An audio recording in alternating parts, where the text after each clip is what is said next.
नमस्कार, hornbill TV में आपका स्वागत है और मैं आपके साथ प्रिया बिस्ट। बुलेटिन की शुरुआत करते हैं।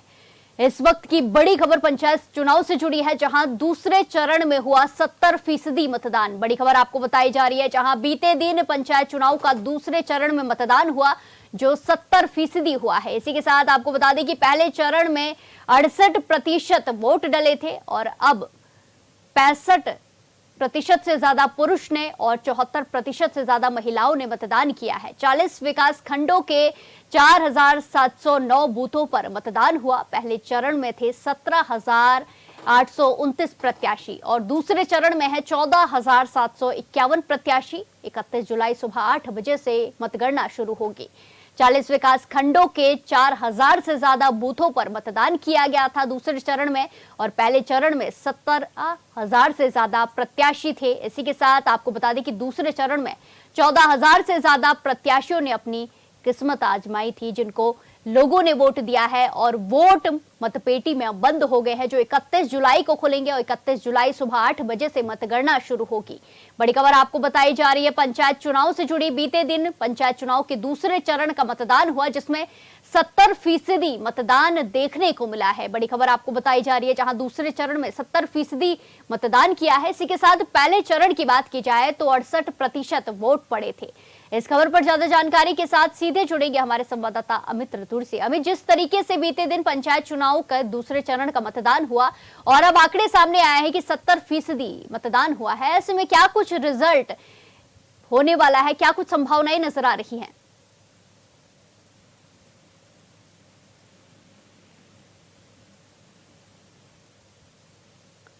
अमित, आप तक हमारी आवाज पहुंच पा रही है? संवाददाता से दोबारा जुड़ने की कोशिश करेंगे। बड़ी खबर आपको बताई जा रही है, जहां दूसरे चरण में 70% मतदान हुआ है। बड़ी खबर आपको बताई जा रही है, जहां बीते दिन दूसरे चरण का मतदान था। पंचायत चुनाव का दौर चल रहा था और पंचायत चुनाव हो चुके हैं और अब 31 जुलाई का इंतजार है, जब मतगणना होगी और कौन इस कुर्सी पर बैठेगा, पंचायत चुनाव में कौन जिम्मेदारी लेगा, ये देखने वाली बात होगी। किसको बड़ी जिम्मेदारी मिलेगी, किसको जनता ने वोट दिया है, किसको जनता ने चुना है, ये 31 जुलाई को पता लगेगा। बड़ी खबर आपको बताई जा रही है, जहां पहले चरण में 17,000 प्रत्याशियों ने अपनी किस्मत आजमाई थी और इसी के साथ दूसरे चरण में 14,000 से ज्यादा प्रत्याशियों ने अपनी किस्मत आजमाई है। इसी के साथ एक बार फिर से हमारे संवाददाता अमित रतूड़ी से जुड़ने की कोशिश करेंगे। अमित, जिस तरीके से पंचायत चुनाव हो के जो मतदान है वो हो चुके हैं, ऐसे में अब मतगणना का इंतजार है, क्या कुछ देखने को मिल सकता है, क्या कुछ रिजल्ट आ सकता है? देखिए देखिए आपको बताएंगे जिस तरह से कल दूसरे चरण का मतदान हुआ है और कुल जो मतदान की हम प्रतिशत की बात करें, करीब ये 70% मतदान हुआ है और जिसमें कि अगर हम बात करें तो 60% से अधिक यानी 68% के आसपास पुरुष मतदाताओं ने इसमें हिस्सेदारी ली थी। वहीं 70% से अधिक यानी लगभग 74% के समथिंग महिला मतदाताओं ने इसमें भागीदारी की थी। अगर हम बात करें तो इसमें करीब 14,000 से अधिक जो प्रत्याशी हैं जो दूसरे चरण में, उनके भाग्य का फैसला कर हम बैलेट पेपर में कैद हो चुका है, जो कि 31 जुलाई को रिजल्ट निकलना है पहले चरण का और दूसरे चरण का निकलना है, वो पता चल पाएगा उसमें। लेकिन जिस तरीके से कल मतदाताओं ने उत्साह दिखाया है वोटिंग को लेकर, ये कहीं न कहीं ये दर्शाता है कि और खास करके ग्रामीण महिलाओं ने जिस तरह से उत्साह दिखाया है वोटिंग को लेकर, मतदान को लेकर, ये दिखाता है कि ग्रामीण महिलाएं कहीं न कहीं अपने ग्राम जो जिसको हम कहते हैं ग्राम सरकार बनाना, गांव की सरकार बनाना, उसके लिए बेहद उत्साहित रही हैं और उसके लिए उन्होंने बढ़ चढ़ कर हिस्सा लिया है।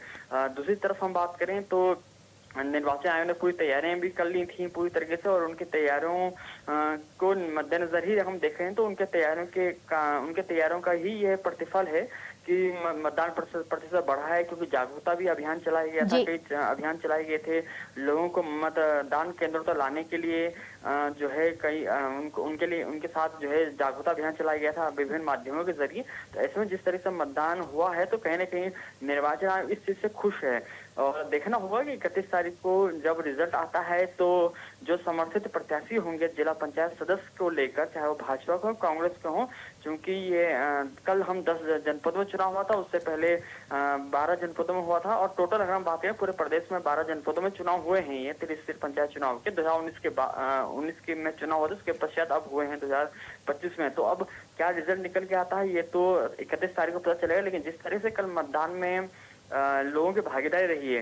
कहीं ना जी कहीं ये अच्छा संकेत है गांव की सरकार बनाने को लेकर। जी जी बिल्कुल अमित, जिस तरीके से महिलाओं ने ज्यादा बढ़ चढ़कर हिस्सा लिया है पुरुषों के मुताबिक, ऐसे में क्या कुछ इस बार जनता का मुद्दे हैं, क्या कुछ जनता का मूड है और क्या कुछ वो अपने मुद्दों को देखकर प्रत्याशी चुनने पे जोर दे रही है, क्या कुछ मुद्दे रहे हैं?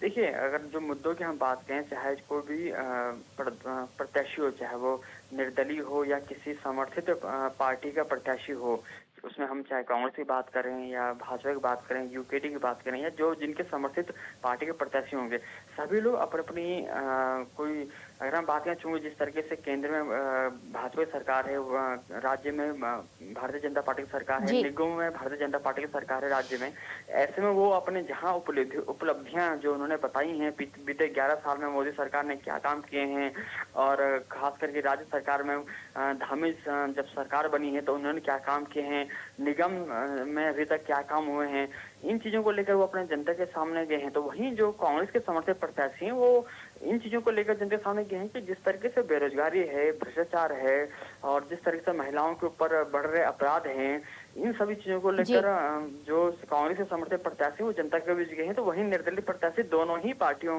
के विपरीत गए हैं कि दोनों ही पार्टियों ने पिछले बीते यानी पिछले 25 सालों में राज्य को ठगा है, जी क्योंकि जिस तरीके से विकास कार्य होने चाहिए थे, गैरसैंण को राजधानी बनाई जानी चाहिए थी, स्थायी राजधानी वो नहीं बनी है, और स्थायी राजधानी बना दी गई है, ग्रीष्मकालीन राजधानी बना दी गई है, लेकिन वहां पर ग्रीष्मकालीन सत्र नहीं हो पाता है ढंग से, सुचारू रूप से 2 दिन का सत्र होता है। तो कई सारे जो निर्दलीय प्रत्याशी वो इन सब चीजों को लेकर के आए हैं।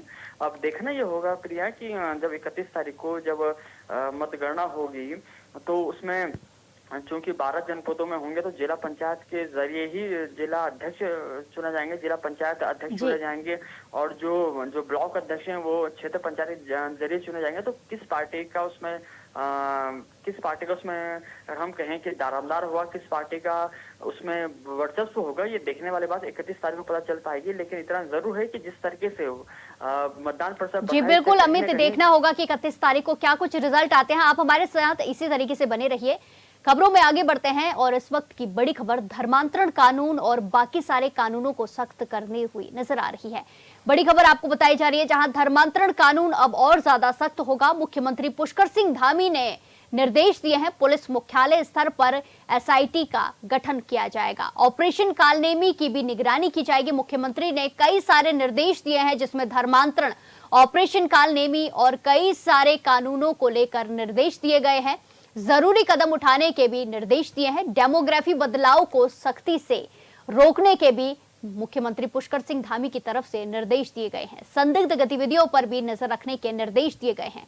इस खबर पर ज्यादा जानकारी के साथ अमित रतूड़ी हमारे साथ जुड़े हुए हैं। अमित, जिस तरीके से मुख्यमंत्री ने एक के बाद एक कई सारे निर्देश दिए हैं, डेमोग्राफी में बदलाव देखने को मिल रहा है, धर्मांतरण के भी मामले भी सामने आ रहे हैं, क्या कुछ इसमें आगे देखने को मिल सकता है? जी देखिए प्रिया, आपको बताएं कि जिस तरीके से मुख्यमंत्री पुष्कर सिंह धामी ने कल एक बड़ी बैठक की थी सचिवालय में, जिसमें कि उन्होंने संबंधित जो पुलिस अधिकारी उच्च अधिकारी हैं, चाहे उसमें पुलिस महानिरीक्षक, हम बात करें पुलिस महानिदेशक डीजीपी दीपम सेठ हों या फिर गृह विभाग के संबंधित जो सचिवालय संबंधित जो गृह विभाग के अधिकारी हों, एसएसपी हों देहरादून के अजय सिंह हों, या फिर संबंधित जो अन्य जनपदों के जो एसएसपी हैं या अन्य जनपदों जो जिलाधिकारी हैं, उनके साथ वो वर्चुअल माध्यम से जुड़े थे। कहा मुख्यमंत्री ने स्पष्ट निर्देश दिए हैं कि जो धर्मांतरण का जो मामला चल रहा है उत्तराखंड में, और जिस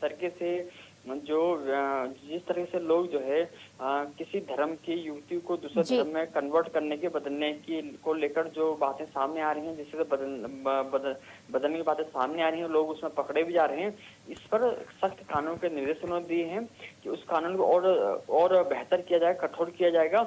और इसको लेकर उन्होंने जो है एसआईटी का गठन करने के निर्देश दिए हैं कि एसआईटी, उत्तराखंड एसआईटी जो है के निर्देश के अनुसार इसमें काम करेगी, इसके ऊपर कार्रवाई करेगी। कहीं पर भी ऐसा मामला सामने आता है तो वो वहां पर सीधे तौर पर कार्रवाई करेंगे। और उनको ये भी स्पष्ट निर्देश दिए गए कि जहां पर भी आपको इस तरीके से अवैध तरीके से गतिविधियां सम्मिलित होती हुई पाई जाती हैं, अगर आपको किसी संबंधित जनपदों के पुलिस विभाग को या अन्य लोगों को, एसआईटी को, तो वहां पर कार्रवाई करें। साथ ही साथ उन्होंने ये भी कहा है कि जिस तरीके से ऑपरेशन कालने भी चल रहा है, जिसके तहत अगर हम अभी वर्तमान में बात करें तो 200 से अधिक ऐसे जो श्रम वेशधारी लोग हैं जिनको गिरफ्तार किया गया है। क्योंकि हमने देखा है दरअसल कि जो मंदिर होते हैं या फिर अन्य जो धार्मिक स्थल होते हैं या फिर अन्य जगह होती है, वहां पर जिस तरीके से जो बाबाओं के वेश में जिस तरीके से जो लोग घूमते हैं, वो अपने भिक्षा मांगते हैं, लोग उनको भिक्षा भी देते हैं, लेकिन उनके बहकाव में आकर कई लोग अपना धर्म परिवर्तन भी करते हैं,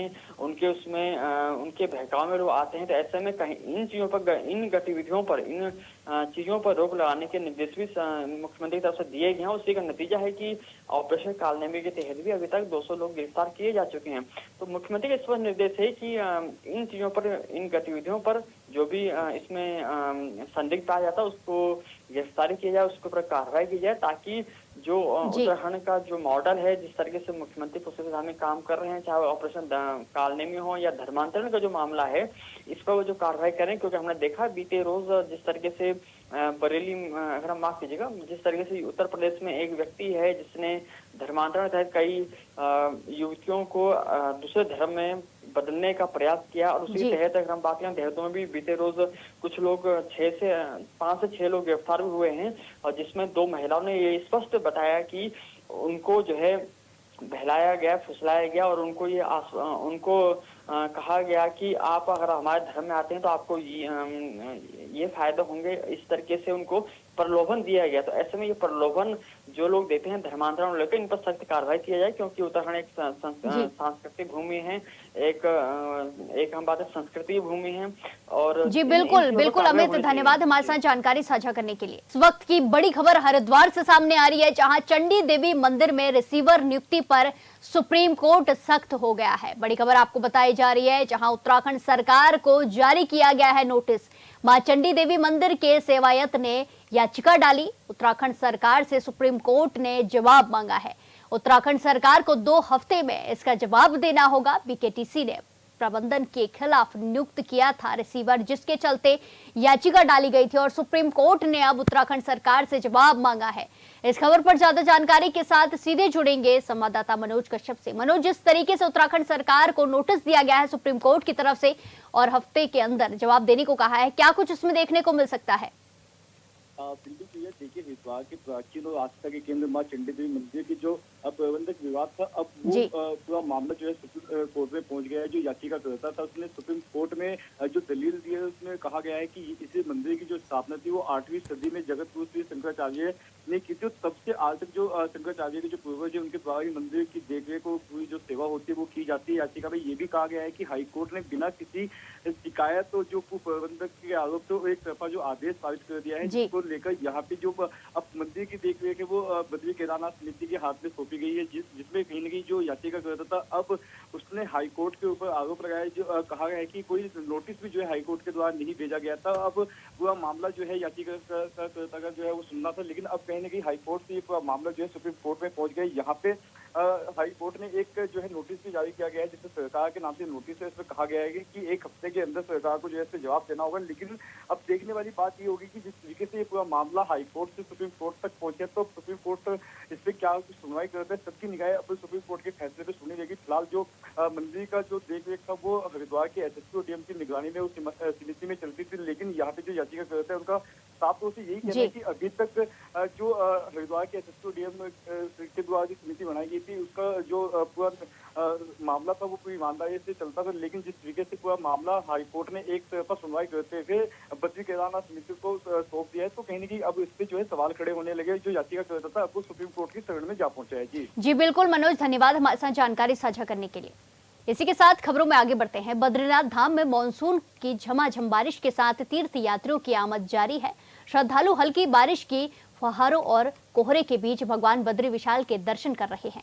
वहीं बारिश के चलते अलकनंदा नदी उफान पर है, जिसको देखते हुए श्रद्धालुओं की सुरक्षा के मद्देनजर ब्रह्म कपाल क्षेत्र, नारद कुंड, तप्त कुंड से लेकर नदी तट के इलाकों के आसपास श्रद्धालुओं को नहीं जाने देने के लिए अपील की गई है। बद्रीनाथ पुलिस और एसडीआरएफ लगातार अलकनंदा नदी के जलस्तर पर नजर बनाए हुए हैं। नदी किनारे के आसपास पूजा, पिंडदान, तर्पण करने वालों समेत स्नान करने वाले श्रद्धालुओं को पुलिस की ओर से लाउड स्पीकर के जरिए सतर्क किया जा रहा है।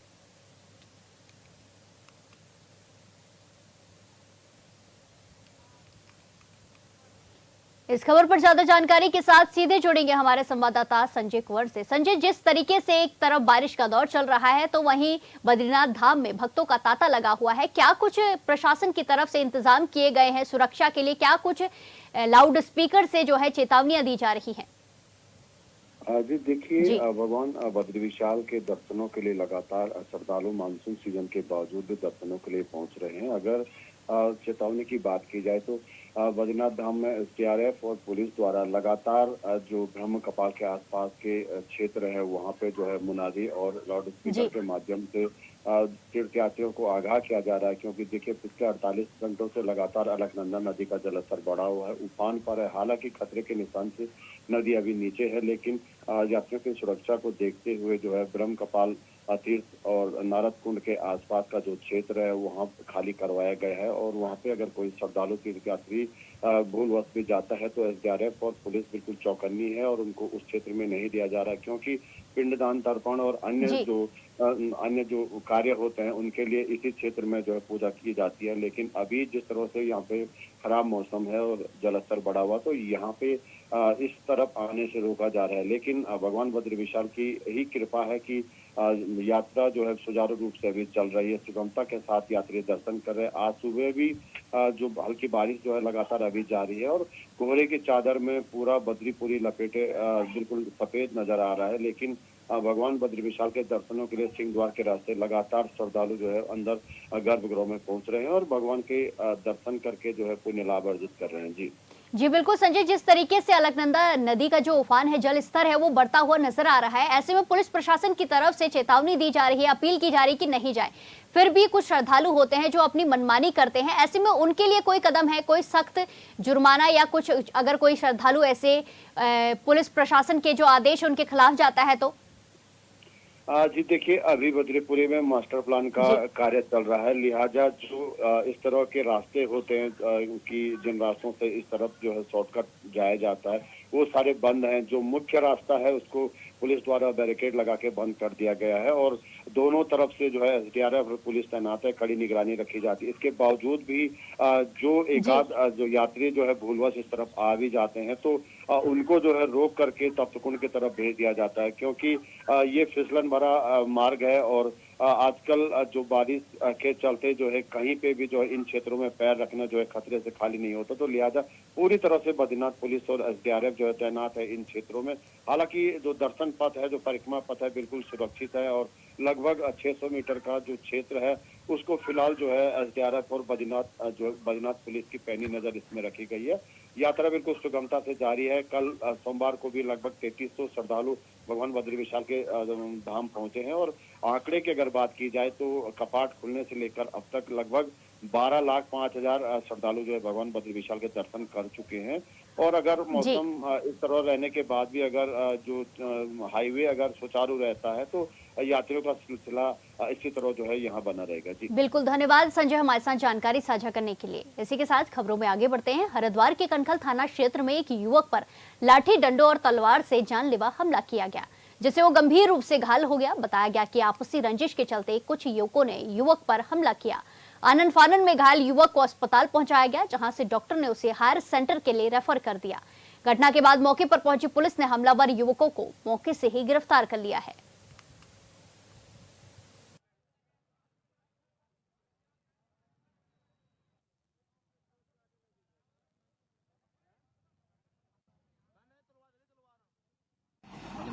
वहाँ गया, पहुंचा वहाँ पर बाइक लेके जा रहा था, मैं सब काम से जा रहा था अपने। यहाँ तलवार खा लगती थी इसने, भाई ने जो मोटा सा बैठा ना अंदर, यहाँ से इतना। क्या नाम है उसका? नाम तो मैं जानता नहीं, उस भाई का अंदर बैठा हुआ चौकी में।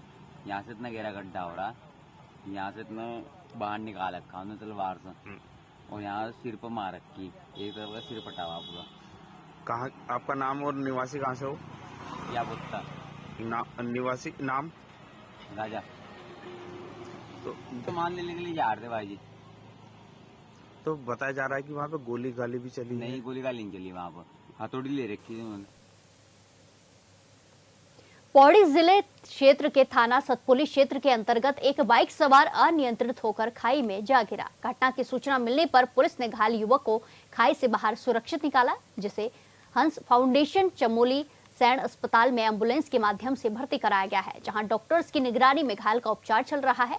बताया जा रहा है कि युवक देहरादून में इंश्योरेंस कंपनी में काम करता है और घटना की जानकारी उसके परिजनों को भी दे दी गई है।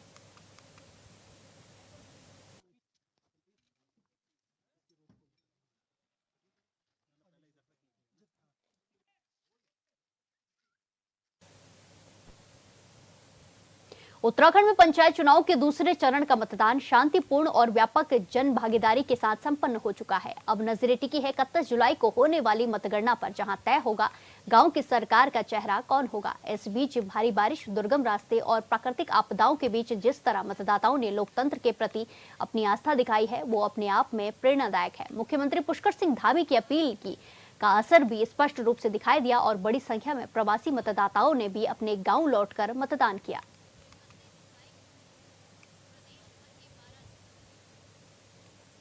इस बुलेटिन में फिलहाल के लिए इतना ही। बाकी तमाम खबरों के लिए देखते रहिए हॉर्नबिल टीवी। नमस्कार।